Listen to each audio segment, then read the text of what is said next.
आयुर्वेद में इतनी सारी मेडिसिन्स, इतनी सारी टैबलेट्स, आसव, अरिष्ट और चूर्ण का वर्णन किया गया है कि हम लोग सेलेक्ट ही नहीं कर पाते कि कहाँ पर हम क्या यूज़ कर सकते हैं, या फिर यूज़ करने से पहले बहुत बार सोचना पड़ता है। If you are also suffering with this problem then this video is for you. आज हम लोग बात करेंगे आयुर्वेदिक फॉर्मुलेशन जिसका नाम है संजीवनी वटी के बारे में।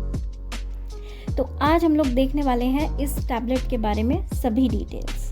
क्या ये सभी प्रकार के बुखार के लिए रामबाण औषधि है क्या, या फिर पेट से संबंधित बीमारी जैसे कि डाइजेशन अच्छे से ना होना, या फिर पेट में कुछ गुल्म के रूप में बन जाना, वहाँ पर इसका प्रयोग किया जा सकता है क्या? ऐसा तो कभी सोचा ही नहीं। अगर नहीं सोचा तो ये वीडियो आपके लिए है। Hello everyone, welcome back to the channel Ayurveda first. मैं हूँ डॉक्टर कीर्ति, एक आयुर्वेद आचार्य। आज हम लोग बात करेंगे संजीवनी वटी के बारे में। नाम से ही समझ में आता है जीवन देने वाली। जी हाँ, तो आज हम देखने वाले हैं कि इसमें हम क्या क्या इंग्रेडिएंट्स यूज़ किए गए हैं, इसकी मात्रा कितनी है, कहाँ हम इसका प्रयोग कर सकते हैं और कहाँ और किस अनुपान के साथ इसको हम दे सकते हैं। तो सबसे पहले हम बात करेंगे इसके इंग्रेडिएंट्स के बारे में कि इसमें क्या क्या डाला हुआ है।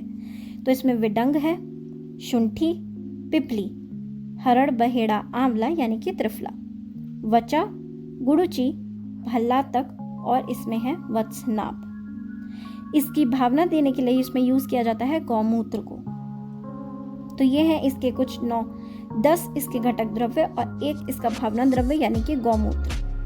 अब हम देखते हैं कि इसको आप कहाँ यूज़ कर सकते हो। तो जैसे कि आपने घटक द्रव्य देखे तो उससे आपको थोड़ा थोड़ा आइडिया हो गया होगा कि आप इसको कहाँ यूज़ कर सकते हो। चलिए, तो इसको आप यूज़ कर सकते हो अजीर्ण में। अजीर्ण यानी कि इनडाइजेशन, जहाँ पर पेशेंट्स बोलते हैं कि उनको अच्छे से डाइजेस्ट नहीं होता। वो खाना तो खाते हैं पर इतने अच्छे से पचता नहीं है, इस वजह से पेट में भारीपन भी रहता है। तो वहाँ आप इसका प्रयोग करा सकते हो एक रत्ती यानी कि 125 mg की टैबलेट्स के फॉर्म में। गुल्म यानी कि जहाँ पर पेट में उनको कुछ गांठ जैसा बना हुआ उनको ऐसा लगता रहता है कि उनकी बार बार वायु जो है वो इधर उधर घूम रही है, या फिर आपका एक वायु का जो गोल के रूप में बन जाता है पेट में, उसको बोलते हैं गुल्म। तो गुच्छे के फॉर्म में, तो उसमें आप इसका प्रयोग करा सकते हैं।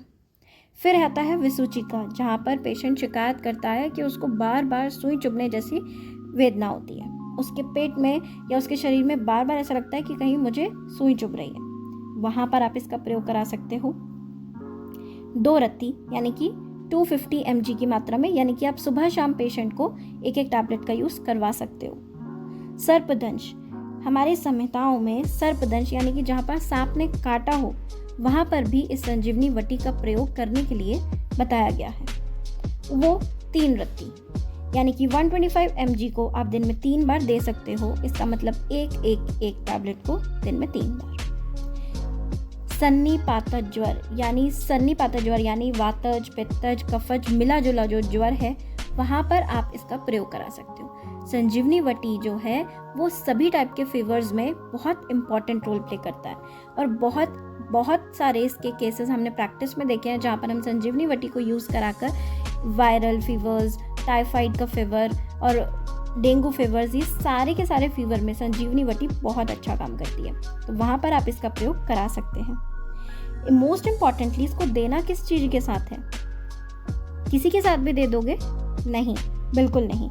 इसको दिया जाता है अदरक स्वरस के साथ, यानी कि अदरक के रस के साथ। अनुपान का बहुत इंपॉर्टेंट रोल है हमारे आयुर्वेद में। किसके साथ कौन सी टैबलेट दी जाएगी, इस चीज़ का हमारी बॉडी पर बहुत ज़्यादा इफेक्ट पड़ता है।